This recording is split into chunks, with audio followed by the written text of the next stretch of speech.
Hello, everybody, and Dancing Times 15 and back again for WWE Royal Rumble 2024 review.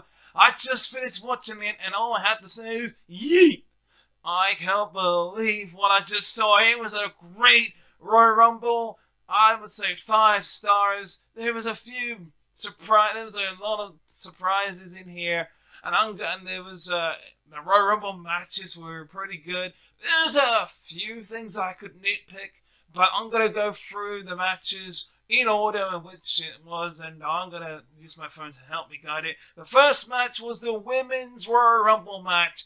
Such a great card of people, no legends, but hey, I'm not disappointed about that. After all, you don't necessarily need legends to leave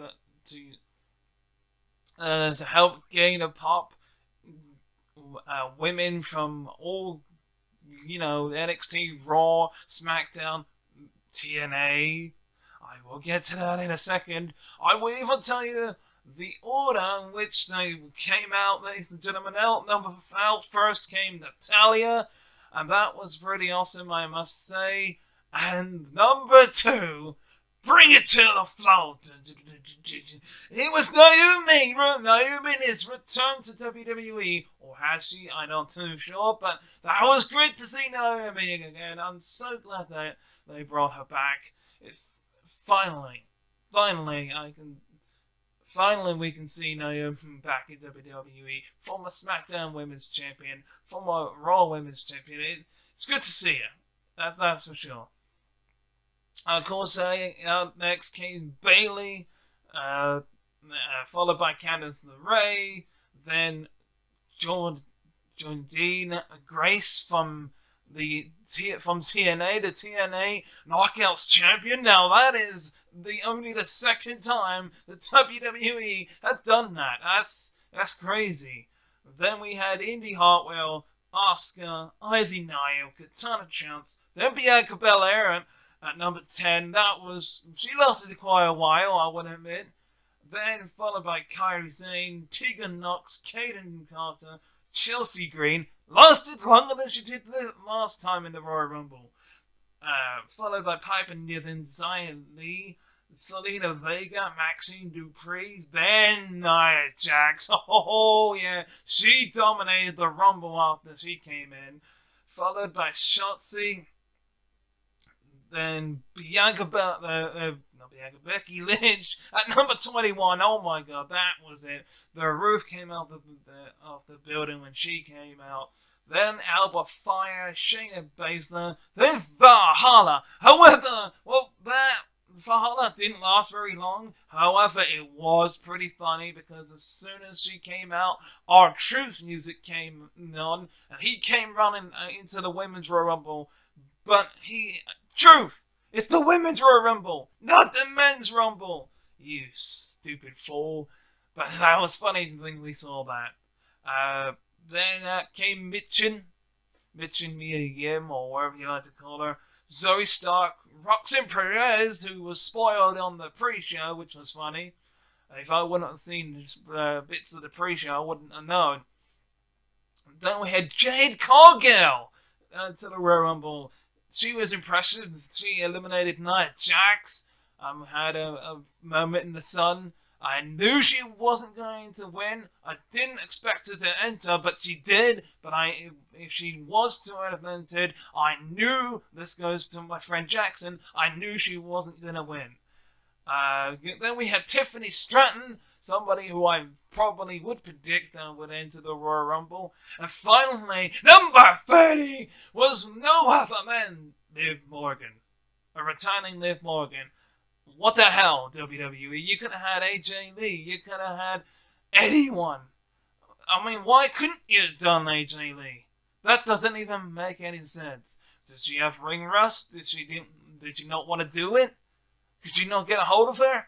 For God's sake, you got CM Punk back. I don't understand how you couldn't do that. But in the end, the person that I predicted was going to win, Bayley, overcame the odds of even coming in at number 3, has overcome the odds to win the whole damn thing and is hopefully going to challenge Rhea Ripley. But we all know she's not. It's going to be Io Sky versus Bayley at WrestleMania. But that's just how I predict it's going to happen. Then, ladies and gentlemen, we had a championship match. But it wasn't the United States Championship match. Oh no, it was the undisputed WWE World Heavyweight Universal Championship match. The Fatal 4-Way. LA Knight versus AJ Styles versus Randy Orton versus the undisputed Universal Heavyweight Champion Roman Reigns. Your tribal chief, Roman Reigns. And, well, once again, Solo Sikoa got involved halfway through the match. But there was finisher spots after finisher spots after finisher spots, just like I said was going to happen. We had the RKO into a spear at one point. But even when Solo Sikoa got taken out, when AJ Styles was on the outside, he almost got hit with the hip attack, but he moved out the way and went through the barricade.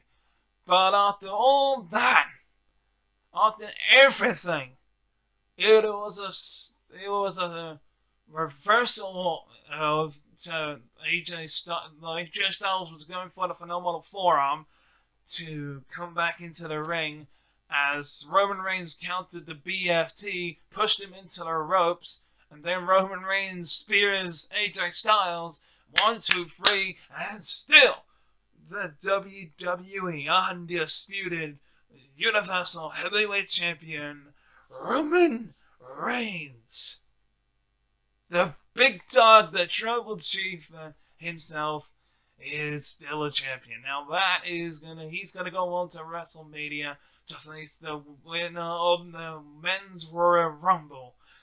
But I'll get to that in a second, as after that we had Kevin Owens versus Logan Paul for the United States Championship. And there was shenanigans once again. Kevin Owens was beating the shit out of Logan Paul, just as I thought he would. Logan Paul did come back by attacking the hand, just as I thought he would. And there's Logan Paul's buddy trying to help him out, but this time the security there to help him out. To say no. But then the Brass Knucks somehow make it into the ring because somebody else passed him the Brass Knucks, and he did go to use them, but Kevin Owens went, no, I'm going to take them off of you, and I'm going to use them myself. Then knocks him out he's pretty much out for the 5 count, 6 count, you can count to 100. But what happens? The referee goes 1, 2. Oh, wait a second. I see those brass knucks on your wrists. That means you used them on him right now. Ring the bell. DQ. So still the United States champion because Kevin Owens wasn't using his brain. Logan Paul. Jesus Christ. But I feel like at WrestleMania there's going to be a rematch. So I can definitely say that. That's definitely going to be in the works. Now we're going to go on to the main event. The Men's Royal Rumble match. And again, I'm going to use my phone to help me here. And numbers 1 and 2 were perfect. It was number 1 was Jey Uso and his brother Jimmy drawing number 2. The Usos battling out. And number 3, here comes Grayson Waller. Jesus Christ, oh my God. Then we had the first surprise of the evening at number 4. Here comes the returning Andrade? I thought he was on AEW, but it looks like he got released from AEW. His contract was up or something. Good for him. Finally back where he belongs. Followed up by Carmelo Hayes, Shinsuke Nakamura, Santos Escobar, who went after Andrade. They had a stare down. That was awesome. Dominic Mysterio came out. Then Carlito came in. Started to beat the shit out of Santos Escobar and even eliminated him. That was cool. Then in comes Bobby Lashley. Karrion Kross gets eliminated by Bobby Lashley. Then the AOP themselves come out, distract Bobby Lashley enough. He gets tossed over. He's hanging on to the side and gets pulled down by Karrion Kross. They battle it out on the outside, only for Ludwig Kaiser to go, okay, that's because he enters next at number 12. Like I predicted, roughly around there. I thought there would be Kofi Kingston after that, but it was Austin Theory. Followed up by Finn Balor. Followed up by Cody Rhodes at number 15. That was awesome. Big Bronson Reed makes his march down the ring at number 16. Then Kofi comes in at 17. Followed by Gunther at number 18, who's arguing with Ludwig Kaiser, saying, hey, you should have survived. We had a plan. But hey, Gunther, I think, eventually does eliminate Kofi Kingston. And then we got big old Ivar from the Viking Raiders, followed up by the surprise at number 20 and Braun Breaker. That was incredible. Omos comes in at number 21, and those two are staring each other down. And of course, I forgot to mention at the beginning of the night, we have Pat McAfee back on commentary. And at 21, here comes Pat McAfee, who is so scared of Braun Breaker and almost he eliminates himself. 23, we got JD Madonna, who realistically is thrown underneath the ring with our Truth at number 24 because he made the entrance of number 24 in the Women's Rumble by mistake. So we knew he was going to be at number 24. He tosses JD back in the ring, so JD then gets eliminated. The Miz comes in at number 25. Damian Priest, though, comes in at 26. But immediately goes after our Truth and eliminates our Truth. CM Punk enters at number 27. That's the lucky number for some.